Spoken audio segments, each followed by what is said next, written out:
The account came onto my queue as a Tier 2 billing dispute. Negative consumption, 3 consecutive cycles, single-family residential, 1200 block of Willetta Street. The customer, a Mrs. Doreen Kessler, had called into the utilities customer service line 7 times in 90 days, each time to insist that her bill was wrong. She was not asking for a refund. She was asking us to explain how the meter could read minus 4,300 gallons for August, minus 4,283 for September, and minus 4,301 for October, and why the utility kept sending her a bill for the base service charge alone when, by the meter's own accounting, the utility owed her water. I have worked field engineering and metering compliance for the district for 11 years. Negative consumption is not, in itself, remarkable. It shows up 2 or 3 times a month across our service area of about 98,000 accounts. The usual causes are well known: a meter installed backwards during a rush changeout, a register that has rolled past its maximum and appears to be counting down, a magnetic tamper on the encoder, or, in rare cases, a genuine backflow event caused by a pressure loss in the main during hydrant flushing. Each of those has a fingerprint. Each of them resolves within a cycle or 2 of investigation. None of them produce the same negative volume, to within 18 gallons 3 months in a row. That is the fact that moved the case from the billing queue to mine. Consistency is what makes a reading credible. Meters fail in noisy, drifting ways. This one was failing like a Swiss watch. I pulled the AM on interval data before driving out. Our smart meters report on 15-minute intervals, and the encoder on Mrs. Kessler's service, a Census iPearl installed in 2019, well within its service life, was reporting normal positive consumption throughout the day, with the profile you would expect from a widowed retiree living alone. A small draw around 6 in the morning for coffee and a shower, a modest kitchen draw between 11 and 1, a laundry event most Wednesdays, an evening dishwashing peak, and then the long, low, flat overnight baseline that represents nothing but the occasional toilet fill and the tiny thermal creep of the pipes. Except the baseline was not flat. Every night in the 15-minute interval beginning at 3 a.m. and continuing into the interval beginning at 3:15, the meter registered a strong negative flow. The magnitude was consistent to within a few gallons, about 142 gallons out during the first bin, about 12 gallons out during the second. The event began at some point after 3 o'clock and ended before 3:30. The interval resolution was too coarse to say exactly when. I requested the meter's high-resolution event log through our AMI vendor. This is not a routine pull. It costs a small fee and requires a business justification. I wrote customer dispute, verification of encoder direction, and sent it up. 2 days later, the log came back. The high-resolution data resolved the event to the second. The reverse flow began at 3:14 and ended at 3:31. Every night, 17 minutes to the second. The onset and cessation were not ramps, they were step changes, as though a valve somewhere had opened cleanly and then closed cleanly. I want to be clear about how a residential encoder can register negative flow at all. The iPearl uses a magnetic field to detect the movement of water through its measurement chamber. Direction is determined by phase. A truly stationary column of water reads 0. Water moving from the main into the house reads positive. Water moving from the house into the main reads negative. The meter does not guess direction, it measures it. For an encoder to falsely report negative flow, one of 3 things generally has to be true. The meter can be installed backwards, in which case every reading is inverted and the daytime consumption would show as negative also. It can have a failed sensor board, in which case the readings are noisy and inconsistent. Or it can be experiencing electromagnetic interference, in which case the noise is broadband and does not repeat on a 17-minute clock. None of those fit. I drove out to Willetta Street on a Tuesday morning in early November.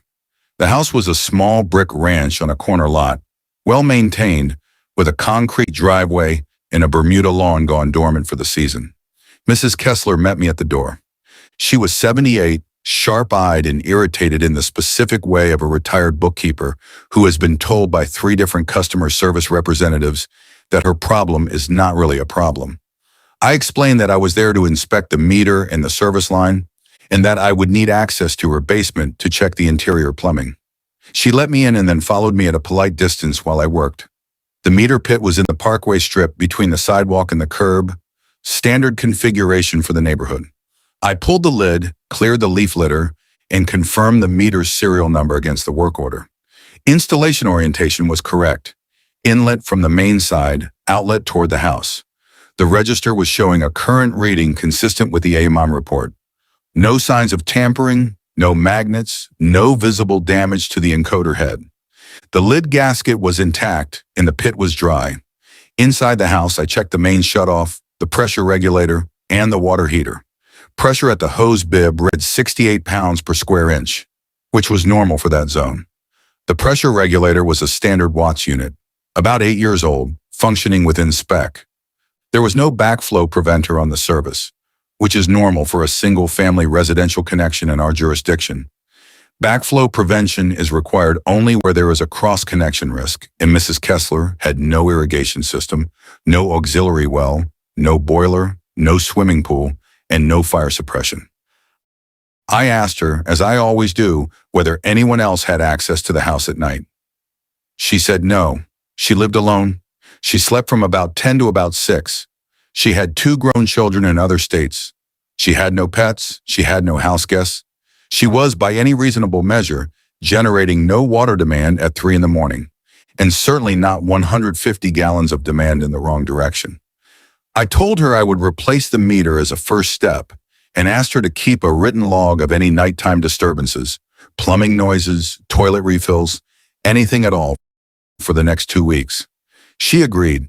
She also asked me, without dramatizing it, whether her house was going to explode. I told her no. Whatever was happening, it was not producing any pressure event that would damage her plumbing. That was true, and it would remain true. The meter change-out was scheduled for the following Thursday. I did it myself rather than sending a technician because I wanted to observe the removed unit personally. We swapped in a new iPearl from a different lot, calibrated at the shop the day before, with a fresh encoder head and a new AME radio. I bench tested the removed meter at our metrology lab against a certified prover. It passed at all 3 flow rates within 0.3%, which is well inside the AWWA accuracy standard. The removed meter was not defective. It had been measuring correctly. The new meter began reporting from Willetta Street at 1442 on Thursday afternoon. That night at 3:14, it registered a reverse flow event of 143 gallons over 17 minutes, ending at 3:31. That was the point at which I stopped treating this as a metering case. I want to describe the next step carefully because it is the step where a lot of the reader's credulity is going to be spent, and I want to spend it honestly. What I did was pull the SCADA telemetry for the District 7 pressure zone, which is the zone that contains Willetta Street.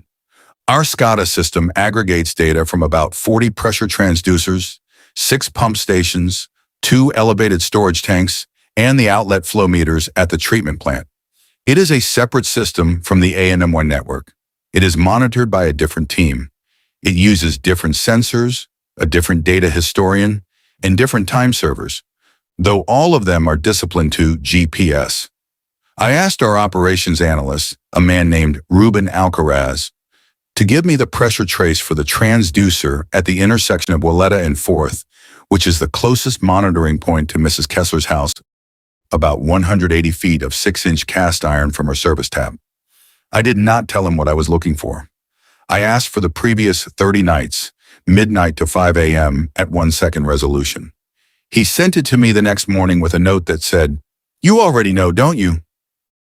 The pressure trace showed a small but distinct positive deflection every night, beginning at 3:14 and ending at 3:31. The magnitude was about 0.4 pounds per square inch. That is not a large excursion. It is well within the normal noise envelope of a distribution system, and it would not have flagged any alarm. But it was there, and it was repeatable, and it was in phase with the meter event to within the resolution of the sensor. The main was receiving water at exactly the time the meter said water was leaving the house. I asked Ruben to run the same query for the transducer at Willetta and 9th on the other side of the zone. The same deflection appeared, smaller about 0.15 pounds per square inch, and delayed by about 11 seconds, which is roughly what you would expect from a pressure wave propagating through the district's pipe network at the speed of sound and water. I sat with that for a long time. An AMI meter can lie, a pressure transducer can drift. Two independent systems using different sensors, different networks, in different time bases, do not lie the same lie on the same schedule for 30 consecutive nights. That is not how instrumentation fails. When instrumentation fails, it fails toward noise. It does not fail toward agreement. I pulled the pump station demand logs next. Our District 7 zone is fed primarily by the Southeast Pump Station, which modulates its output based on downstream pressure. If water were being added to the district genuinely, physically added, the pump station's output would decrease slightly to compensate. That is what a pressure-controlled pump does. It maintains a set point, and if the downstream pressure rises for any reason, it throttles back. The Southeast Pump Station's variable frequency drive logs showed a small, repeatable throttle back every night, beginning at 3:14 and lasting 17 minutes. The station was reducing its output by about 140 gallons over that window. Not about 140, 140, plus or minus 2, every night for as far back as I pulled the data, which was 180 days. I extended the query to a year. Same pattern. I extended it to 5 years. Same pattern. At that point, I stopped extending it because I no longer had a hypothesis about defective equipment. The treatment plant's outlet flow meter, a completely separate instrument. At the other end of the district, 6 miles from Willetta Street, showed a matching drop in dispatched water every night at 3:14:00. The magnitude was the same 140 gallons. The plant's SCADA system had been logging this event without flagging it because the event was small, repeatable, and did not affect any operational parameter that anyone was watching. It looked to the plant's control system like a slight periodic reduction in demand, the kind of thing that happens on any distribution system for any number of ordinary reasons, and that competent operators do not investigate because investigating them is not a productive use of time. The system was accounting for the water. Every gallon that the Kessler meter said left the house was subtracted correctly from the treatment plant's dispatch volume. The books balanced? They had been balancing for years. They had probably been balancing for longer than that. I had not yet gone deeper into the archive. I need to explain what this means because I think it is easy to skip past. In a municipal water utility, the difference between water produced and water billed is called non-revenue water. Every utility has some leaks, main breaks, hydrant flushing, meter inaccuracy, unauthorized use. All of it contributes to a percentage that a well-run utility keeps below 15%. Ours runs about 9%. When water genuinely leaves the distribution system without being accounted for, it shows up in that gap. It has to. Physics does not permit otherwise. The 3:14 a.m. event at Willetta Street was not showing up in the non-revenue water gap. It was being netted against itself. The utility was producing 140 fewer gallons every night at that time because the utility was receiving 140 gallons back from a single residential service. The books closed because the books were correct. That is when I began to feel the specific professional unease that this document is trying to convey. Not fear, not yet. Something quieter and more disciplined than fear. The sense that the system was operating correctly around a fact that could not be true. I want to describe what I did next in the order that I actually did it, because the order matters. First, I called our backflow prevention coordinator, a woman named Priya Menon, and asked her to review the cross-connection survey history for the Kessler property. She came back within an hour. There was no history. The property had never been surveyed for cross-connections because it did not meet any of the criteria that would trigger a survey. There was no record of a backflow device having ever been installed, inspected, or removed at that address. As far as our backflow program was concerned, the Kessler service was a plain residential connection with no elevated risk.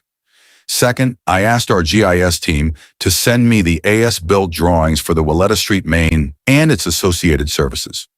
The drawings showed a standard 3/4-inch copper service line from the main to the meter pit, and a standard 3/4-inch line from the meter pit to the house. Nothing unusual, nothing branching off, nothing looping back, No secondary connection to any other main, no irrigation tap. Nothing that could physically permit water to leave the property and return to the distribution system through any pathway other than the service line itself, which was, of course, the pathway the meter was measuring. Third, I ran a hydraulic model of the district in our info water simulation package. I built the model against the current network configuration, loaded it with the actual demand data from the previous month, and let it solve. Then I added as a boundary condition a nightly reverse flow at the Kessler service of 100 mile, 40 gallons over 17 minutes at 03:14:00. I ran the model. The model matched the observed SCADA data almost perfectly. The pressure deflections at Willetta and 4th, at Willetta and 9th, and at 3 other transducers in the district all reproduced within their measurement tolerance.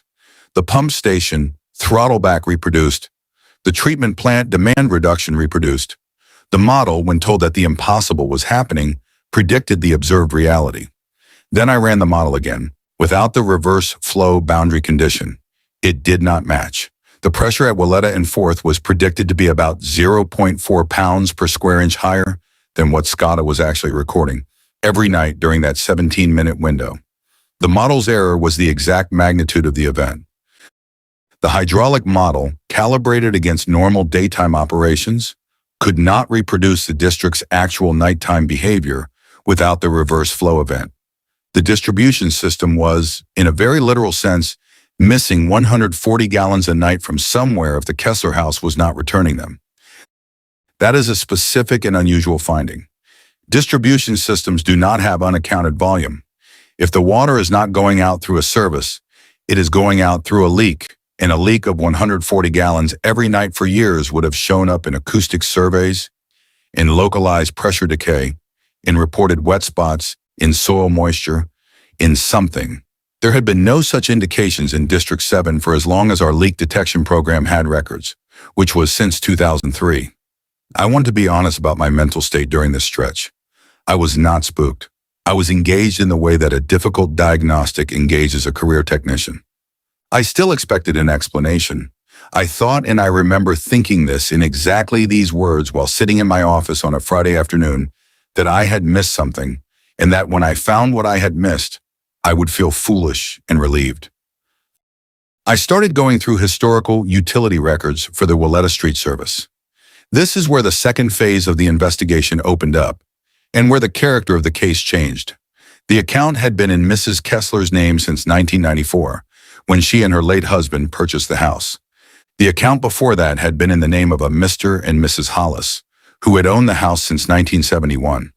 Before that, the account belonged to the original owner of record, who had built the house in 1958.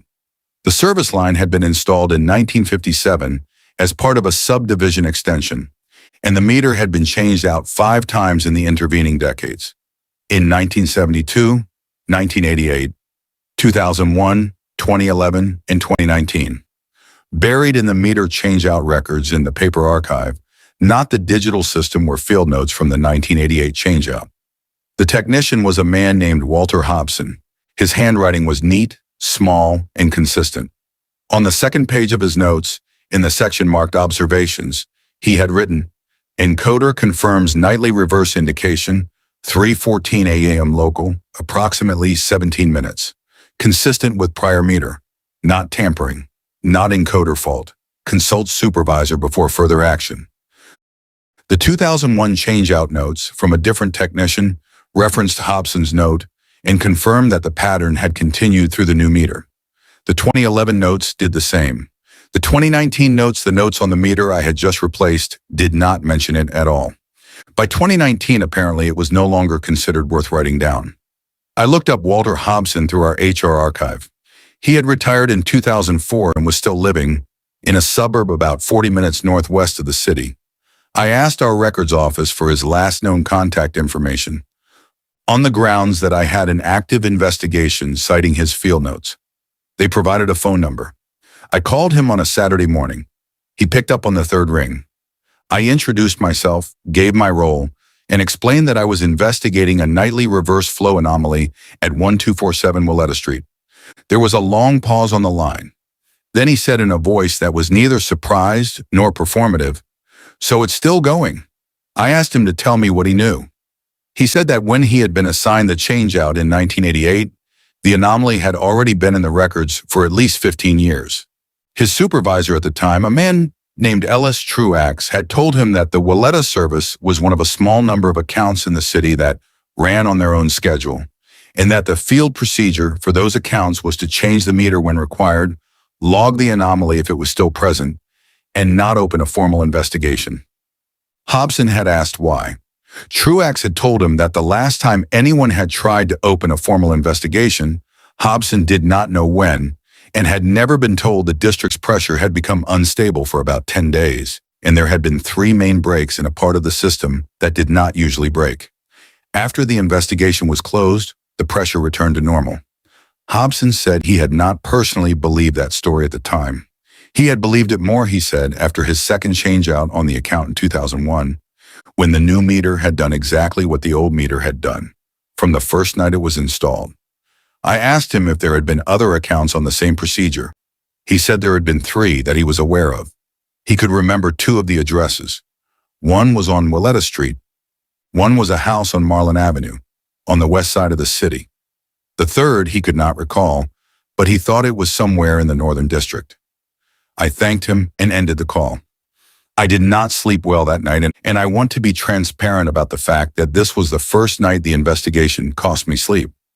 Not because of anything Hobson had said in itself, because of the phrase, "ran on their own schedule," which was the phrase of a man who had accepted, over a career, that the utility contained a small number of accounts whose behavior was outside the normal envelope of explanation and inside the normal envelope of operations.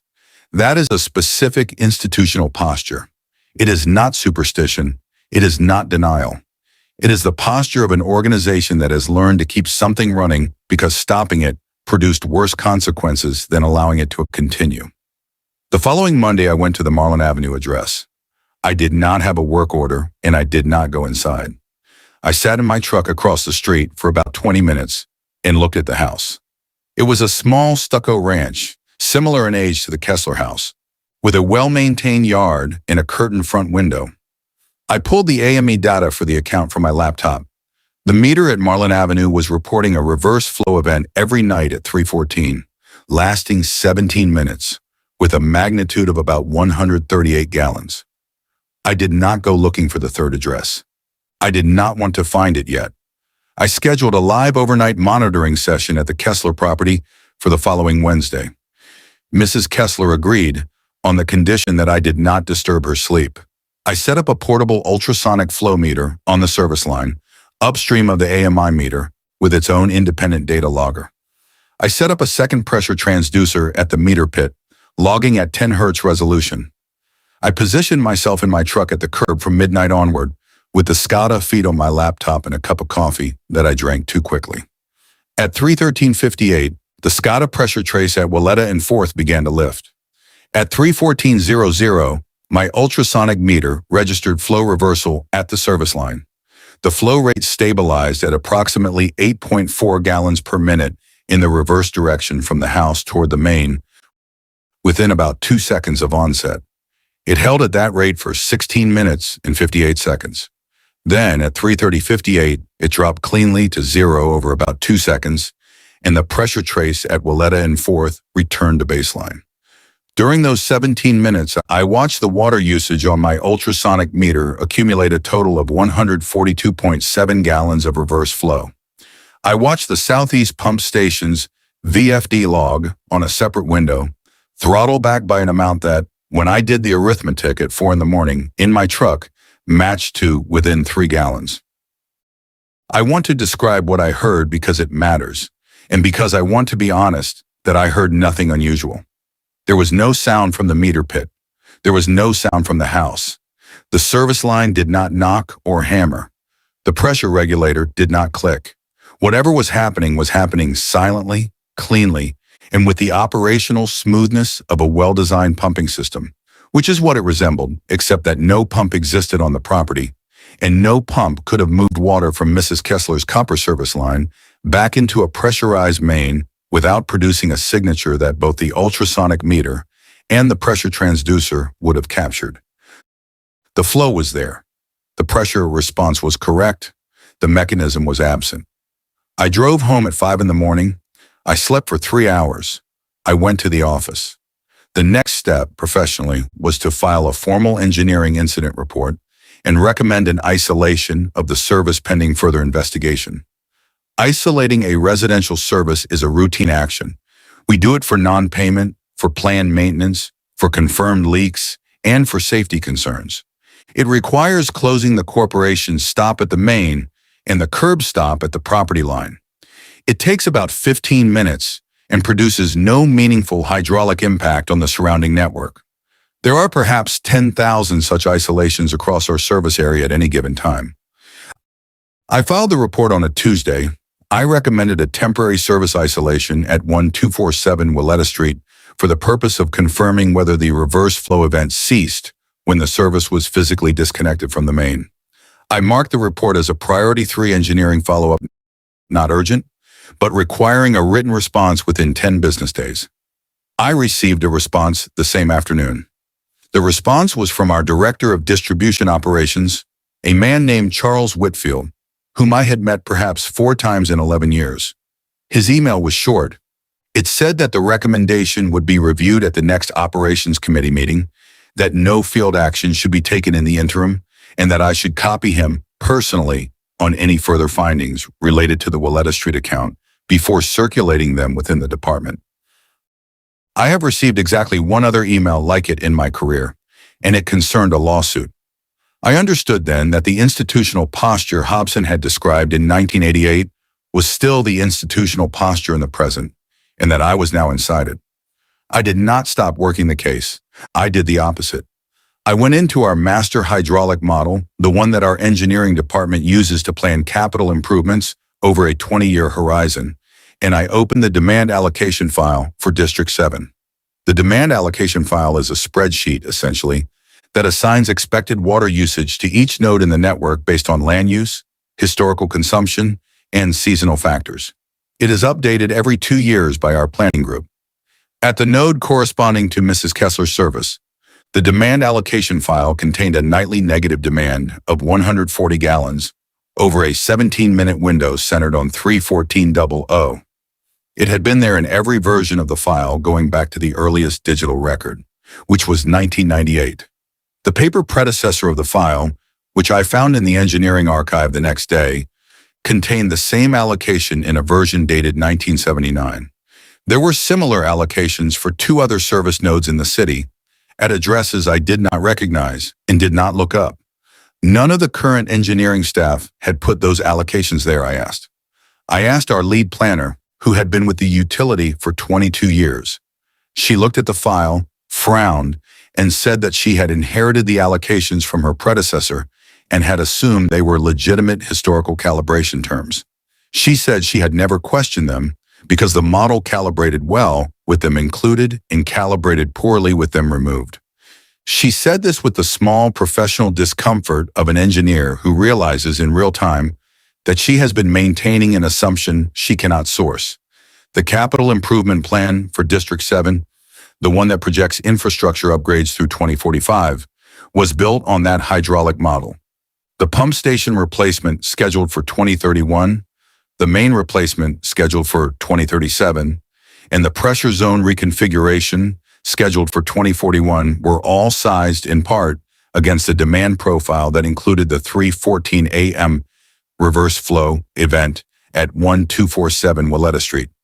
The infrastructure we were planning to build over the next 20 years assumed that the event would still be occurring. The Operations Committee met the following Monday. I was not invited to attend. I received their written response on Wednesday. The recommendation to isolate the service was denied on the grounds that temporary isolation of the service is not supported by the available evidence and could produce unpredictable hydraulic effects in an otherwise stable district. The response was signed by Whitfield and by 2 other directors whose names I recognized but had never worked with. It was on its face a defensible engineering decision. Isolating a service that is behaving anomalously but not producing any measurable harm in order to confirm a diagnosis that has already been confirmed by 6 independent instrument systems is not a compelling case for field action. I would have written the same denial if it had come to my desk. That did not make the denial less clear about what it was. I went back to Willetta Street one more time on a Thursday afternoon in December. I did not tell Mrs. Kessler I was coming. I sat in my truck at the curb for about half an hour, watching the meter pit, which was, of course, doing nothing visible. I thought about the fact that I had, without meaning to, made myself the person in the utility who understood the Willetta Street anomaly better than anyone else currently employed. Hobson was retired. Truax was almost certainly dead. The technicians who had done the earlier changeouts were gone or forgotten. The planners who had originally coded the demand allocation had left no name attached to the entry. The institution had produced, across a span of decades, exactly one person at a time who knew what was happening, and it was producing me now. I do not think this is because the institution is choosing anyone. I think it is because a utility of any size will always contain a small number of anomalies that require, at any given moment, one person who has read the file. When that person retires or moves on, the file waits for the next one. The anomaly does not need to recruit. The workflow recruits because every generation of engineers eventually gets curious about the same balance books. I have not filed anything further on the Willetta Street case. My last official action was to close the incident report as no field action required, anomaly logged for ongoing monitoring. I copied Whitfield per his instructions.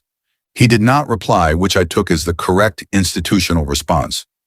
Mrs. Kessler still calls the customer service line about her bill. Her account is now flagged in our system with a routing code that I did not create and cannot find documentation for, which directs her calls to a specific representative in our billing office. That representative has been with the utility for 31 years. I have not spoken with her about the Kessler account, and I do not intend to. The meter at 1247 Willetta Street continues to record a reverse flow event of approximately 143 gallons every night at 3:14:00, lasting 17 minutes. The pressure transducers in District 7 continue to record the corresponding response. The Southeast pump station continues to throttle back. The treatment plant continues to dispatch 140 fewer gallons during that window than it would otherwise. The hydraulic model continues to reproduce the observed behavior only when the event is included as a boundary condition. The capital improvement plan continues to assume its continuation through 2045. I have looked in the last several weeks at the interval data for a small number of other accounts in our service area, chosen for reasons that I am not going to explain here. I have found 2 more that behave the same way. On the same clock, with the same 17-minute duration and volumes within a few gallons of Willetta Street. They are in different pressure zones. They are fed by different pump stations. The events are simultaneous, to the second, across all 3 sites. The combined nightly return is about 425 gallons. In the context of a utility that dispatches roughly 40 million gallons a day, this is a rounding error. It is invisible in every aggregate metric we produce. It shows up only when someone looks at a specific account at a specific interval on a specific clock. I am aware, writing this, that I have not explained what the reverse flow is or where the water goes during the 17 minutes that it is not in Mrs. Kessler's service line, or how it returns to the main in a form that our instruments cannot distinguish from ordinary treated water, or why the distribution system's long-range plans have quietly assumed for decades that this transfer will continue. I do not know any of those things. I have not found anyone currently employed by the utility who knows them either. What I know is that the water leaves, and the water returns, and the books close, and the pressure holds, and the pumps modulate correctly. And the plan for the next 20 years of infrastructure has been built around the assumption that this will continue to be true. I know that when I proposed to interrupt it, the institution, through a process that looked entirely like ordinary engineering review, declined, and that the decline was correct by the standards of the discipline I have practiced for 11 years. I check the AMI feed for 1247 Willetta Street most mornings from my desk before I open the day's work queue. The event is always there. It began at 3:14 last night. It ended at 3:31. The volume was 143 gallons. The pressure at Willetta and Fourth lifted by 0.4 pounds per square inch and returned to baseline. The Southeast Pump Station reduced its output accordingly. The treatment plant balanced its books.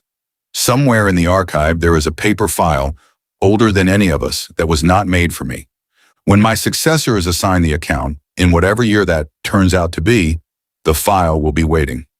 I intend to add my field notes to it before I go.